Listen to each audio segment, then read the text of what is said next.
Hi guys, welcome. So today on Making Mindfulness Fun, we are going to dive deep into the Myers-Briggs Type Indicator. Now, we spent a lot of time talking about Enneagram, and while that represents your core desire, the MBTI framework is really important for understanding your behavior and how you interact in the world. And this video will help you be more mindful and set you up for success.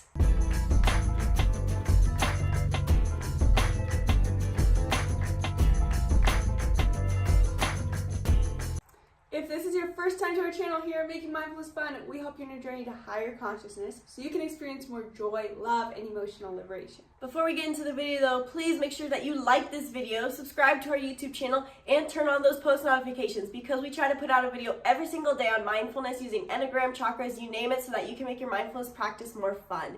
And today we're going to talk about what the cognitive functions are in the Myers-Briggs Typing Indicator. And I think this is really important because people always tell me, oh, I'm an INFJ, I'm an ISTP, when they're missing the point. You might know your letters and that's how you get the test, but the point of knowing your Myers-Briggs is so you know your cognitive functions. And cognitive functions is kind of like your operating system. It's how your brain processes information. And I'm going to tell you, from having 5 kids and big family, it plays such a big role in everyone's happiness and really in their health too, by understanding how they're seeing the world, how they're processing the world, and the best way to set them up to interact in the world. So while you do want to know that your letter is an I or an E, an S or an N, a T or an F, and a P or a J, what we do with those letters is what we're going to talk about today. Yeah, so you can go first.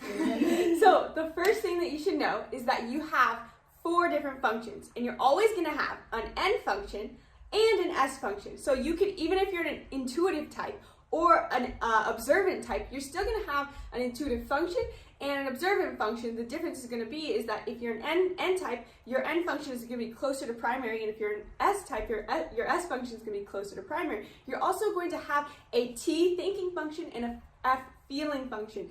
And Isabel's going to explain how you can have this in an introverted and extroverted version, but the same thing goes with what I just said. If you're a T type, your T function is going to be closer to the beginning. It's going to be more dominant thought process in your mind, and same goes for your F function.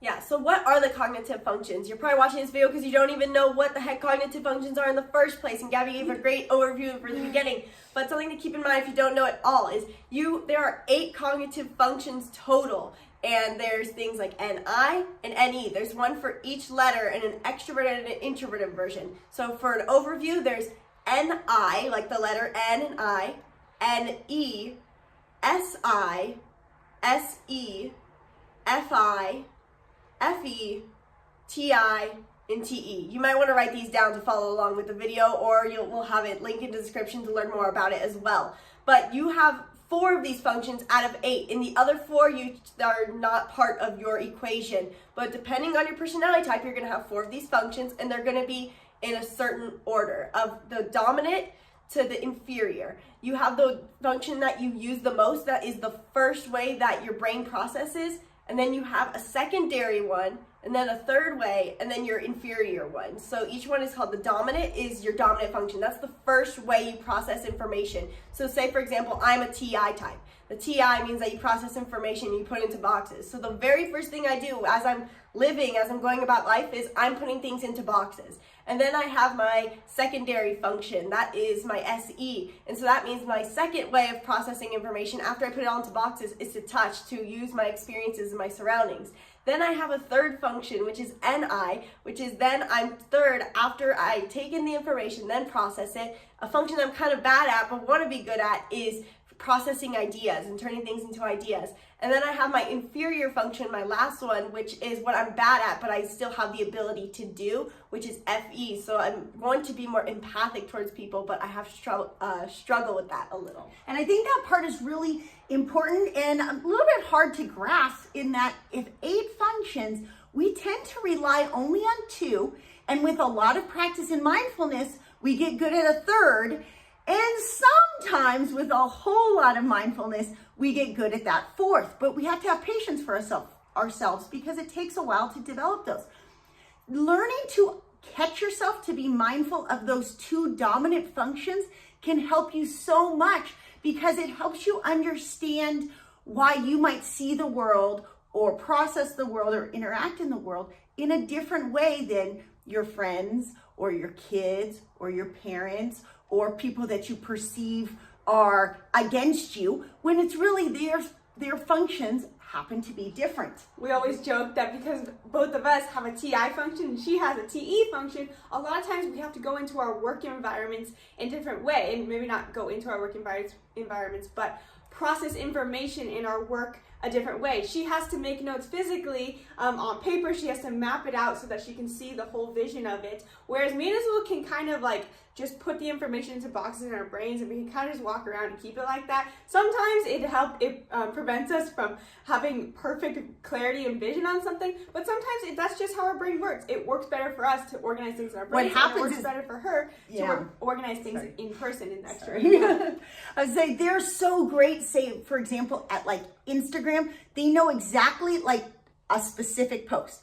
My brain as a TE wants to see the entire roadmap of the whole Instagram strategy, say for the month or something, and they're really good at like, oh, I saw this post, I can recreate something in this way. That's just one example. And it also depends on your other functions. So if you have an N that coincides in your top two, then you might be better at future-oriented thinking processes of putting future things into boxes in the present. And if you're more S dominant, you're better at taking things around you in the current and you gather it all into boxes, then you can implement it and adapt and be more like Isabel. One thing to keep in mind is that a lot of times what people see in you is whichever of your first functions is the extroverted function. Absolutely. So another thing to do with the cognitive functions, you have 4, right? And how they work is that they're kind of flip-flopped. So say your dominant function is FI, then you're going to have an intuitive or observant one next, and it has to be an E. So if it's an I, then it needs to be an E, and then I, and then E. And then maybe you're an extroverted personality type, like you're a protagonist personality type, an ENFJ. That means you're going to have an extroverted function first, then introverted, extroverted, introverted. And yeah, as what you said, is so important. And we think the cognitive functions are super important because it can really show if you mistype. So I see so many people who say they're advocates, and it drives me crazy because I'm like, you're clearly not an advocate, you're a mediator, you're this, blah, blah, blah. And it has to do with, if you look at your cognitive function, you'll be able to tell so much better on what your personality type truly is. A lot of time, another thing to think about, like you said, is that introverts can often be perceived by other people as extroverts, or you can even confuse yourself into thinking that you're an extrovert, because we do all have to have an extrovert function that's second, and we do all generally have decent development in our second function. So it's important to note, and granted, there are certain categories of the 16 personalities that it doesn't really matter if you are an extrovert or an introvert, because you'll have the same cognitive functions. But some personality types, if you are an extrovert and if you are an introvert, it actually changes your whole pattern of cognitive functions. Now, a cool thing, if we're overwhelming you, is that in our app, we have links to more videos that break this down. And we've taken it so far as to show how specific Enneagrams, because I do think sometimes it's easier to identify your Enneagram than your Myers-Briggs, depending on how self-aware you are. We have videos and worksheets that help you know that, say for me as an ENTJ, there's no way I'm going to be a type 2. There's no way I could even be a type 9. Like there's certain, if you understand how they work together, you're going to have certain tendencies within each Enneagram number. Don't you think that helps you a lot? For sure. Because sometimes even like both tests, it's hard to differentiate, but you're so right. The Enneagram is so much easier to test right for. And everyone tests that wrong too, so I guarantee this one. But we have a video in the app too that walks you through your trying to figure out your cognitive function correctly, and we take it through each step and say, if you're this is how you're going to interact in the world. This is how you're going to be thinking as you go along with it. So definitely want to check that out in our new app. Nomads with a Purpose app. And in the next video, we're going to go a little bit deeper into this cognitive function and help you. But for now, you might want to check out the app, watch the videos, figure out what your cognitive functions are, and then we'll be able to help you with what to do with it.